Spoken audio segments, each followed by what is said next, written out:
የተከበረው የምክር ቤት አባላት የኢትዮጵያን እርገትና ለውጥ ልማት አፍንጫ ያለው ሁሉ አሽትቶ ያውቀዋል። ባይንም እንግዳ እንደምትመለከቱት ለውጥ መጥቷል። አሁንም የተከበረው የምክር ቤት አባል እንዳውቅ የምፈልገው በብልጽግና መንግስት እኮ ነው ሸምበቆ ያፈራው በሬ ወልዶ የታለበው በቅሎም የወለደው።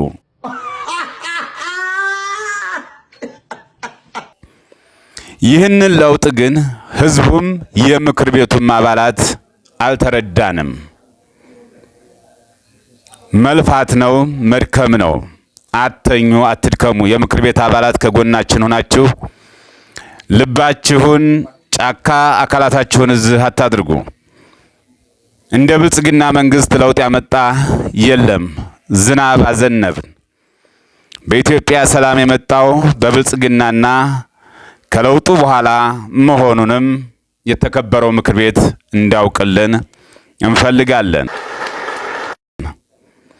ችግር በትግራይ ረሃብ አለ፣ በኦሮሚያ በአማራ ክልል ትላላችሁ። ነገር ግን ችግር የለም። ማዳበሪያው ይገባል። ማህበረሰቡ እያመረተ ነው። ለምን ዳቦ በቱልት መብላት እንደከበደው አላውቅም። የተከበረው ምክር ቤት ከየትኛው መንግስት በተሻለ እንደ ብልጽግና ኢትዮጵያ ሰላም አግኝታ አታውቅም።